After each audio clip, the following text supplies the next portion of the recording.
In this session, I delve into the Netflix original Rim of the World and break it down from a development standpoint. Hope you enjoy it. Hey, so I just finished watching Rim of the World with about a dozen family members and friends, all huddled around a giant big screen TV. And so I thought it was pretty interesting. I saw this movie was trending. Everybody heard about it. Everybody wanted to watch it. You know, there was some very bad comments, some okay comments. And so I kind of want to break down the movie real quick, just give my professional opinion on it from a story and screenplay standpoint. And I think I should preface everything I'm going to say with, I thought the director, McG, did a great job. He got some great performances out of those characters. It's just in my professional opinion that this script was just a couple drafts away from being in final form. So it was just a tad premature. So, by the way, spoiler alert, I'm going to go through kind of a brief overview of what the story was. So I was taking a little bit of notes here. I'm going to refer to them as I go. We open up the movie by seeing a satellite gliding through space or a rocket gliding through space. And there's an astronaut inside who's trying to survive a catastrophe. Okay, so this is like the opening image. And then we get to Alex. He's a loner kid. His mom's trying to send him to camp. He's a little awkward. He gets to camp. We also meet a couple of these other characters. Darius, who comes from a home with rich parents. We get this girl, Zen. She's I think she's Chinese. She's coming on. She arrives at I think the border, and she's going through customs, and that's the first moment we see her. And then they arrive into camp, and long story short, they're in camp. They kind of get isolated from the crowd, and this is when aliens start to attack. This portal just falls from the sky, holding the astronaut. And from it, there's like this ooze that turns into a big alien who has a dog and just starts chasing everybody and trying to kill everybody.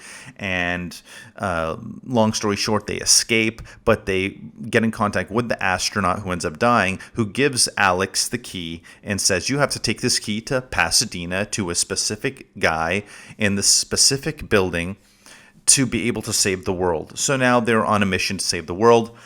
They get on their way.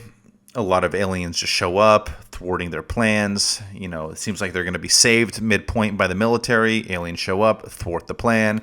They make it to the very end, have a climax, save the end of the world from happening. Okay, that's just the nutshell. Sounds all fine. But let's just kind of get into the nitty-gritty of what really wasn't working because, I think to sum it up, the story has great character goals. Right? Go and take this key to specific location to give to a specific guy, save the world. This is pretty basic and easy to follow and easy to track. But the problem was there was just underdeveloped needs and motivations, and the characters weren't set up properly for them. So it led to these moments that I'm going to get into that were just kind of flat. So this is exactly what I would do if I was going to redevelop Rim of the World. Listen, it's good to know. Good to listen to this stuff. I think it's pretty practical. It's pretty basic. It's something that I had to learn how to do. It's something that I do on a regular basis. And I think if you're trying to get your footing as a screenwriter or storyteller, it's good to do this kind of stuff. Break stuff down and figure out how you would change it and how you would improve it. So let's get started. So number one is I would front load all of that character development. There's a lot of exposition around throughout the second act, right? You had Darius talking about how the car dealership isn't doing good and his parents are actually broke and he's not a rich kid. You have Gabriel talking about how his parents don't love him and he went to juvenile hall. You have Zen, who had a moment talking about how how her parents wanted a boy, and there's kind of these moments that the screenwriter created to try to give reality to the characters. But they didn't really land. In fact, the audience kind of checked out at those moments. The people I was with were kind of moaning, grunting, commenting, poofing,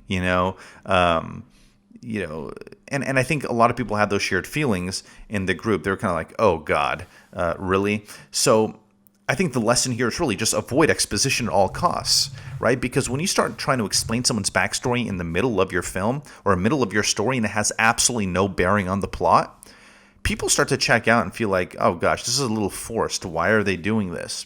And so the solution is pretty simple.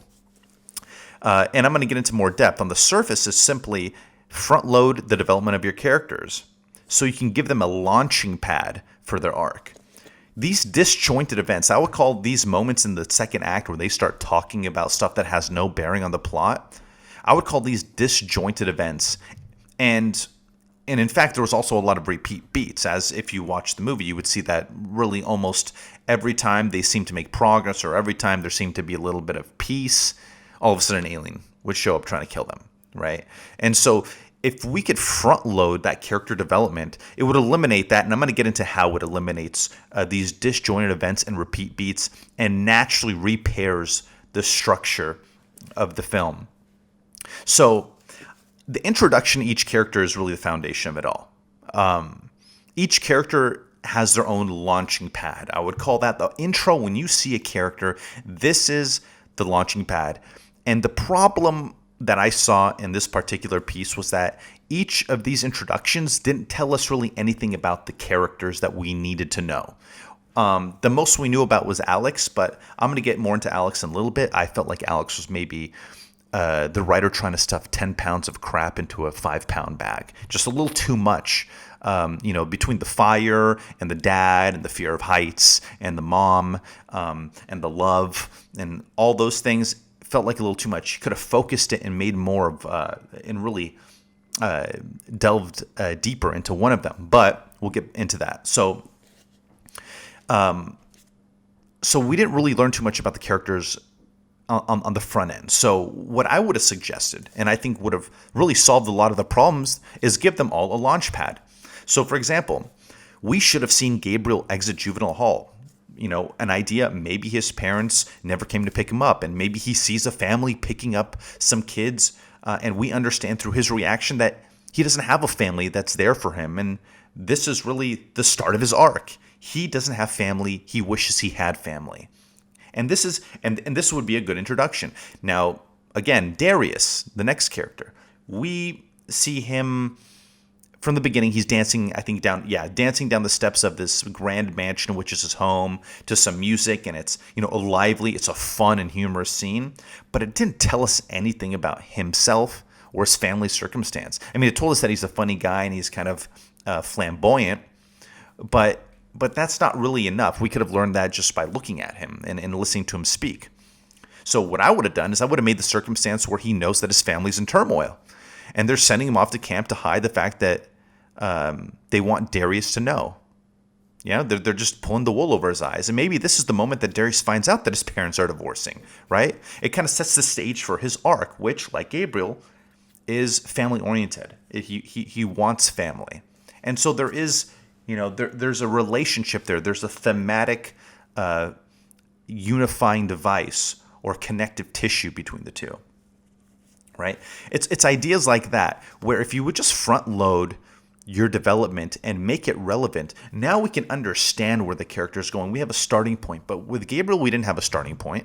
So when we learn about his family or him being in juvenile hall and not having a family or a family that loves him, it doesn't really land, right? Because we don't care. We didn't learn anything about it. It's kind of a little too late. It's kind of like it feels forced and contrived. We should have front loaded that. Doesn't have to be too much detail, but if you front load it and now you go into a moment where you call back on that, or there's the connective tissue already inside of your story, now you can call back on that event and you can emphasize it and you can build upon it.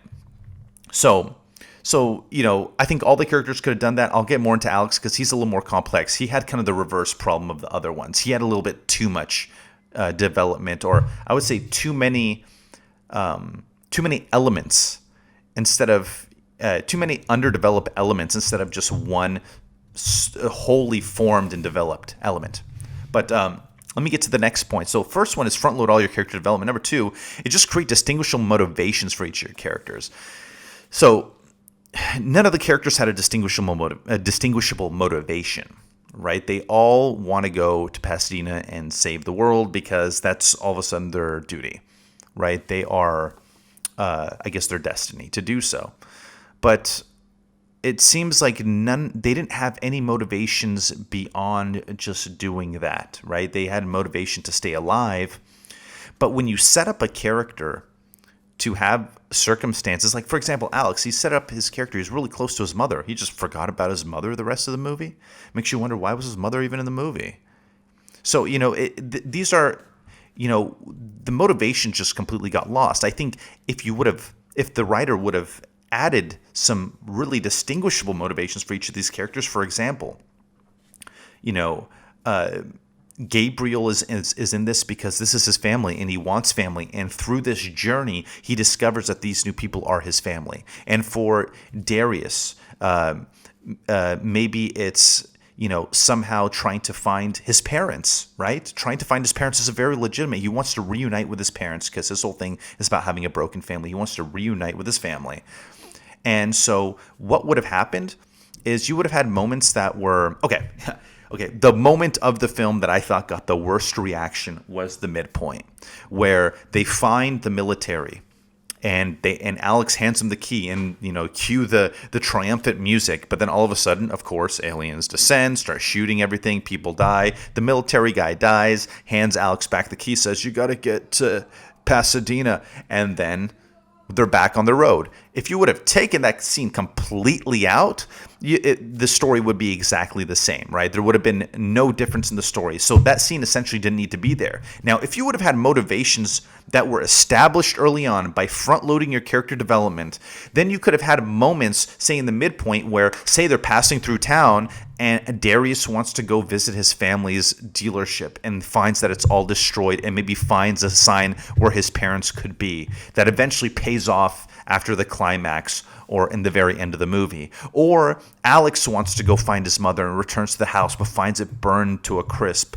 And there he finds some kind of message that's going to push him forward to go save the world and persevere to hopefully find his mother. If there's some motivation there, then we would stop having these repeat beats and we would actually be able to follow the character as they're going on their journey towards finding their motivation or I guess exhausting their motivation, but also focusing on the goal, which is to get the key to Pasadena to save the world. So number 2 is just creating those distinguishable motivations and for each of those characters so that the journey doesn't repeat so often. So we don't get that attack, relax, attack aliens, relax, another alien attack. It would just repetitive. Number 3 is, I want to touch upon Alex has too many needs. And it is like stuffing 10 pounds of crap into a 5-pound bag. He's afraid of heights. He's afraid of fire. He has a father situation that has traumatized him. He carries around that photo of his father, and he has the watch, and he's also shy with girls. And, what I would have suggested for this one is, I guess, pick one. I like the fire potential, and I like the whole thing with the father. He lost his father in a fire, and he can't deal with fires in general, any kind of fires, maybe even bonfires. Then at some point in the second act, his fear of fire almost kills him, forcing him to face his fear in the climax and overcome the fear ultimately to save the world, right? Now, obviously they use the heights situation for that, but if you're going to use heights, then it cheapened the whole thing with the fire in the climax where he turns on the rockets and he remembers his dad. That didn't really work.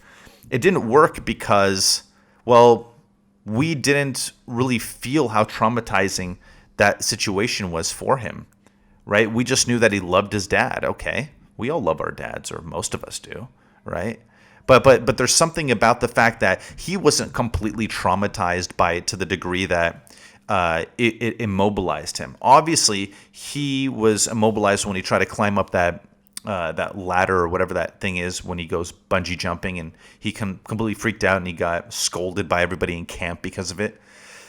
It was just a little too much. I would just say pick one. For me, I like the fire one. I would go with the fire one, and that's what I would suggest. Cut all those other things out. Let's focus on the fire. Let's make that something that he can't even enter a building that looks like it's on fire. He gets lost. He gets panicked, and that's his fear that he needs to overcome to save the day, and at the same time, get over the emotional pain of his father because we learned that his father was died in in a fire. Instead of like saving that scene for the very end where we find out, oh, his father would died in the fire. Okay, I mean, it's a little too late. We should have known that, or we possibly could have. I mean, this is up for debate. I'd have to think about this more, but my gut instinct tells me that. Next, I would do, number 4. Let's go to restructure and eliminate scenes that don't need to be there. Like I said, the scene with the military guy, get it lost, right? Instead, we have moments where the character's motivations become active. Like I said, Alex wants to go home, find his mother. Maybe it's burned down. This devastating news gives him energy to continue forward, right? The midpoint, everybody's got their own take on the midpoint. For me, the midpoint is what I learned at UCLA I like the best. It's the moment when the protagonist or the hero becomes active. So it's that news, it's that devastating news, or it's that realization that you got to go on the offensive, right? And so I would have liked to see that. That would, if that were the case for Alex, it would really have gelled nicely with the other characters like Darius and Gabriel with the examples I gave earlier, because there's an underlying theme here of family and the bond of family that's established by these kids. So, they need to have this meaningful journey to be able to discover these feelings for one another as family. And so it could have really worked, and it would have taken it more on a, made the ride a little bit more, I guess, create more variation instead of just explosion and then calm and then sleep. And then next thing is, the guy from jail coming out about to kill you. Then an alien's about to kill you. If you had some moments of downtime where you got to really understand the motivations of the character, I think we could have learned a lot more. I'd like to parallel the movie Jumanji, the original, the OG with Robin Williams. When he gets back from the board and he runs, and you have those lulls where he visits the shoe factory with his father, and he's reminded of his family and what he destroyed because he went into that board, and he finds out the shoe factory got shut down. His father was devastated, never recovered. These things that a story like this really needs, because I think this story ultimately is trying to be within the same tone or the same family, like a distant cousin of a movie like Jumanji. These fantasy sci-fis where they are humorous and they are fun and adventurous. So saving the world is a fine goal, but it isn't enough of a motivation to carry the story and to give enough life, I guess, or sustenance to the narrative. Number 5, the tone and the mood of the story is humorous. Some of these ideas may feel, and I'm talking about the ideas I'm throwing out, may feel like I'm changing that, but that's really not the case. I think where there's a will, there's a way. I love that James Cameron quote on screenwriting is like juggling. You have as many ideas as you can, and you're juggling all these ideas until they crystallize, and maybe some fall off, right? But you're just trying to juggle as many ideas and you can make them fit. I think, some people may say, oh, well, these ideas that you're giving, it totally changes the movie. I really don't think so. I think these ideas obviously change the structure. There's obviously a major domino effect, and that's why I said this script, if it passed through me, it would be 2 drafts away, maybe 3 drafts away from having a final type of form, right? And so I think all this stuff can really fit. Any other issues to discuss? I'm just trying to rack my brain. Oh yeah, why Alex's mom? Okay, so we start this movie, really Alex and his mother are the focal point, and she comes to camp, and they're really funny moments. Where they're singing together and the whole camp's watching. It's just this really overprotective mother, this really sheltered child. But then, why is she in the movies for so long? All that time, if you would have, you see, for me, you cut all of that out. You keep it very basic for Alex, not any of that camp stuff. And you go and you show those moments with Gabriel, and you show those moments with Darius, and you show a moment with Zen where we can really understand them when we have that introduction that sets that launching pad for their arc. That would have made much more efficient use of all that time. Yeah, there was funny moments there with the mom and Alex, but didn't need it. you really didn't need it. I think if anything, it just kind of it confused. There was a person watching the film who was like, what happened to the mom? They actually asked that, and I thought that was very valid because I was thinking the exact same thing. I thought it should have been on Alex's radar, or part of his motivation should have been to, hey, let me go find my mother, since she was a focal character for the first 20 minutes. But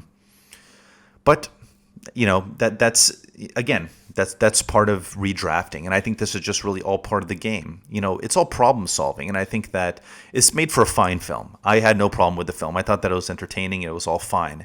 I just, off the face, I knew the flaws right there were those expositional moments in the second act where they spoke about their feelings, and it really fell flat.